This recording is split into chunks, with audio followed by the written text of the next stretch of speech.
Hi, my name is Lisa Prokopyshin. I am a DBT therapist living in Canada, and I'm here to talk with you about a skill called mindfulness of current thoughts.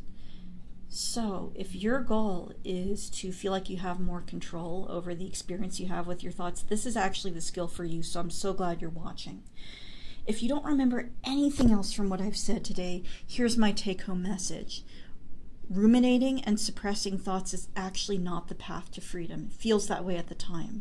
What is actually the path to freedom is learning to observe your thoughts so you can change your relationship with them. So that's what I'm here to tell you about today. Thanks for watching.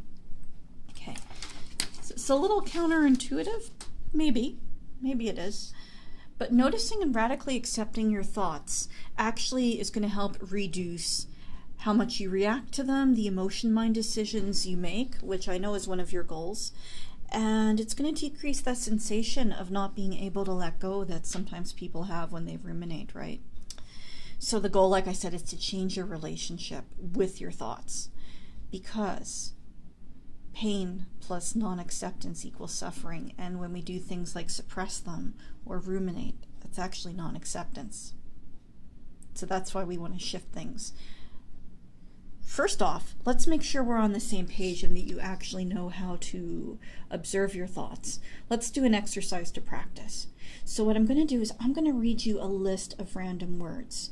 What I want you to do is listen to the word, let whatever images or thoughts pop into your head that do, and then when I read the next word in a few seconds, see if you can transition with me from word to word to word. If you in fact get stuck, which happens to people sometimes, see if you can observe that too. Bring yourself back and do as much of the exercise with me as you can. Are you ready? Get yourself into a comfortable mindfulness position, sitting up straight, soften your gaze. I will ring the bell at the start and the end. This is an exercise for you just to practice observe.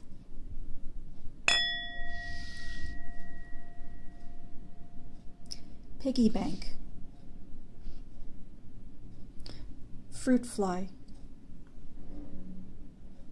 Yellow stickies. Camel snot. Haunted house. Tutu. Hiccups. Squeaky boots. Sick dog. Nose hair. Mint julep. Giant cockroach. Cowbell. Burnt toast. Mexican jumping beans. Coffee stain. Pink shirt. Mudslide. Hocus pocus. Goosebumps.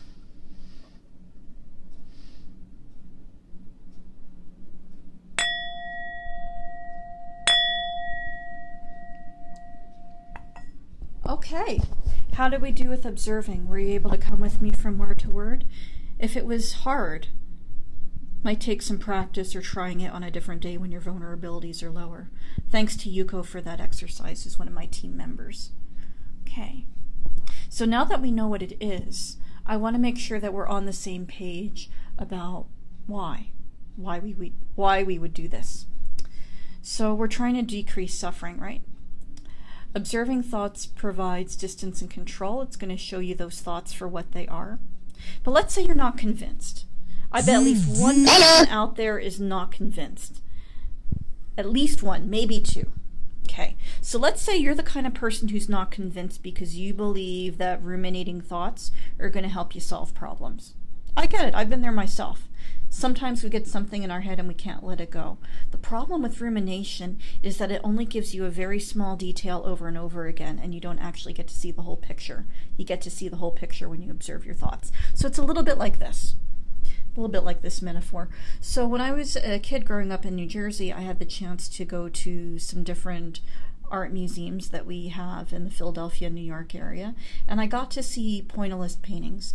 Rules were a little different than they are now. We could get a little bit closer, but not totally close. I used to get as close to the paintings as I could. So what's a pointillist painting? Here's a really famous one that I've got on my computer here. You've probably seen this. I think this was in Ferris Bueller's Day Off. Is that what this was in?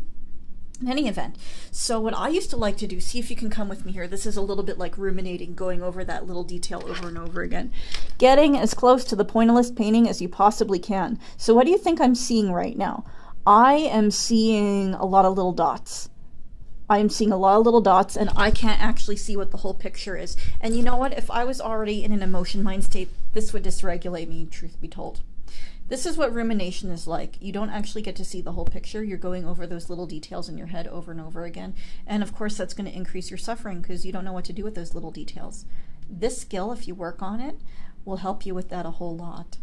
Will it be distressing at times? Absolutely. But if you can see the whole picture, you might be able to change your relationship with your thoughts, solve your problems. So let's say you're the kind of person who wants to suppress your thoughts. I gotcha. Been there too. You believe that if you suppress it, you'll get control and it will go away. Okay, so here's my metaphor for you if you're one of those people. When I was growing up, I had one of those rainbow beach balls. I don't know if you had one of those as well. And I used to love taking it to the beach. And something I used to love doing because I felt like I had so much control. It was like being Godzilla, look at me, I've got so much control, 7-year-old me, you know, pushing that beach ball down into the ocean, feeling like, yeah, you know, I got this under control. So what do you think happened? Eventually enough pressure is going to build up that beach ball is going to bounce up, right? No matter how hard you push it down, no matter how skilled you are, eventually the pressure is going to cause it to push up. And that's what suppressing thoughts is like. Eventually, they're going to pop back up. So it's a temporary thing when you suppress them, and you're going to have suffering later when they come back. It's impossible to totally get rid of them, right? So that's why we got to change our relationship with them, and that's why I'm teaching you this skill. This is your path to freedom. Okay, so how do we do this?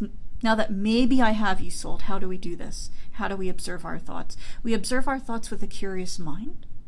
For starters, you might link this back to beginner's mind if you know that concept, or if your DBT therapist has taught you that.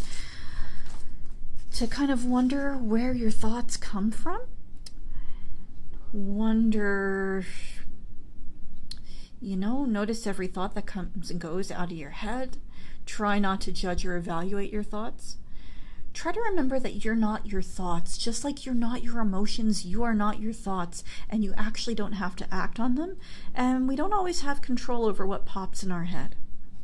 Okay, it's really important to remember. Don't block or suppress them. Some of the ways you can do that might include playing with your thoughts a little bit. Sometimes I say my thoughts in funny voices. Sometimes I sing my thoughts when I'm by myself. Whatever works for you. And you might even try practicing loving kindness with your thoughts. So I'm wondering if we could practice this as well, because your path to freedom is in practicing this skill enough that you build mastery and you can use it, right? So we're going to find an image. Find an image that's going to work for you. One of the classic DBT images is watching a train go by, picturing your thoughts as cars on the train.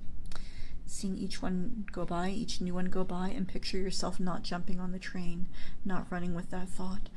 Could also do leaves floating down a river. That works too if you're more of a nature person like I am. Or clouds in the sky. So let's pick an image, and we're going to do this for like 30 seconds, and I just want you to watch your thoughts, okay? I'll let you know when the 30 seconds are up. I'm going to do it too.